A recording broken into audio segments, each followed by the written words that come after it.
During the remaining minutes of this lecture, I'd like to introduce the third type of Petri nets. I already had a kind of forward reference to this third type of Petri nets because I did already talk about the extension for which we will be identifying between different tokens. We will be introducing a distinction between the different tokens in that each of these tokens would consider to be an individual. So in the train example, that was already very obvious that we would like each token to reflect a certain train. So if we extend the models that we got to know so far in that direction, we will be talking about so-called predicate transition nets. For predicate transition nets, the goal is to find a compact representation of complex systems. And as I already said, the key changes include the individual tokens becoming individuals. In order to work with such an extended model, we have to require the labeling at edges to become somewhat more general as well. For the incoming edges for any particular transition, we will also have functions that describe which individuals are required for a transition to be enabled. And furthermore, we have functions also on the outgoing edges. These functions describe which individuals are generated in case a transition fires. The semantics of such an extended net can be explained by folding and unfolding condition event nets, and therefore it is relatively easy to precisely define the semantics of these predicate transition nets. Now, in order to demonstrate the usefulness of predicate transition nets, I'd like to start with an example. This example is one example which computer scientists consider very frequently, and just looking at the frequency with which computer scientists are looking at this example, one could get the impression that this is really one of the most urgent problems in computer science. So anyhow, what is this example that I'm going to use to demonstrate the usefulness of predicate transition nets? Well, in this example, we are considering a certain number of philosophers which are sitting at a round table. And at this table, we find as many forks as we find philosophers, and we find as many plates filled with spaghetti as we have philosophers. These philosophers can be in one of two states. They can either be thinking or eating spaghetti. Now you can see from this little image here on the right the distribution of the forks and the spaghetti. And by looking at this image down here on the left, I think it's very clear that eating these spaghettis with just a single fork doesn't really work. You really need two forks, otherwise you would potentially starve. So that means these philosophers will be needing both forks, and that means there are potential conflicts for these forks, and the question is, how do we model the conflicts for these forks? And furthermore, if we would look at a more advanced model of this so-called dining philosophers problem, we would also like to come up with a solution where it's guaranteed that these philosophers will eventually obtain both forks so that they will not be starving. So how can we model this situation in a Petri net? Well, first of all, we can try to do this with a condition event net model. So in this case, we would have conditions reflecting philosophers which are in the thinking state. We have conditions reflecting philosophers that are in the eating state, and we have conditions reflecting forks that are available. Now, if we assume that, for example, philosopher 1 would be going to the eating state, then the two corresponding forks would no longer be available, so we would have to remove them from the current model, and the philosopher would then have both forks available for him to eat the food. Now, if he returns to the thinking state, then he would be returning the two forks that are adjacent to him. That means he returns forks 1 and 2. And we could do a similar token game also for the other philosophers.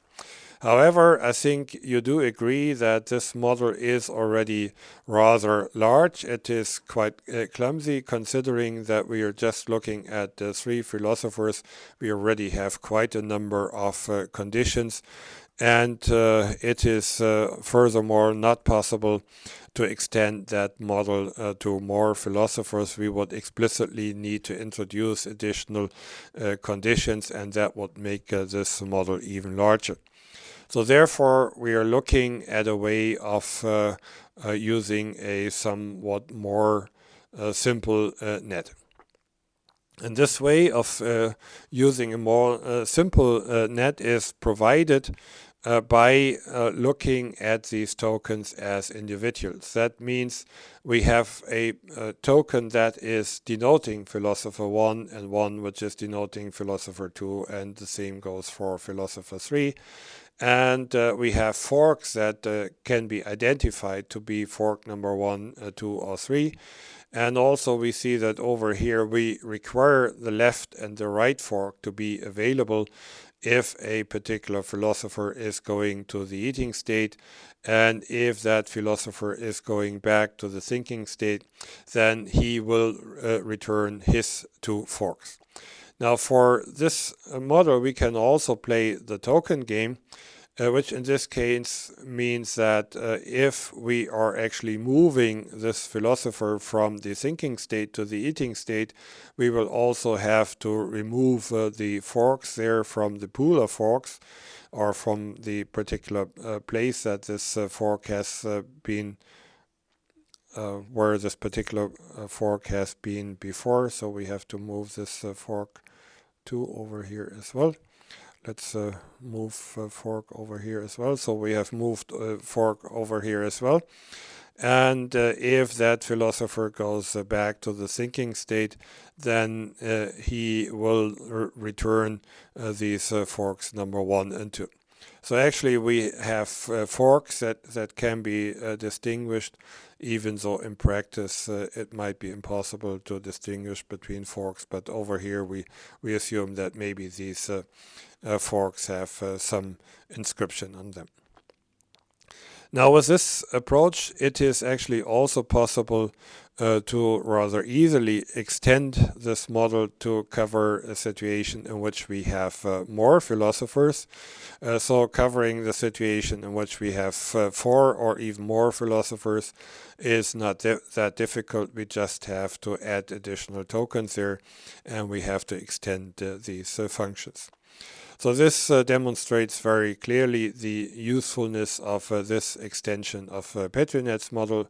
With predicate transition models, we can have a very complex representation in cases where we would like to have individuals that, or where we would like to have tokens that are individuals. So this brings me to the overall evaluation for these Petri net models. I think we have seen that the Petri net models are appropriate for distributed applications because we are not assuming any global synchronization. Also, there is an extremely well-developed theory for formally proving properties of such models, including, for example, the theory of place invariance. Also, I have personally observed that initially this was considered to be a quite bizarre topic where some of the colleagues were looking very strangely at those colleagues that were working on Petri nets.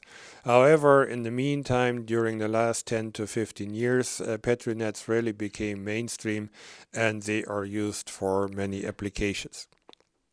However, at least for the nets as I presented them, there are certain restrictions. The first restriction appears whenever we try to include timing in the model. We have intentionally removed timing from the consideration.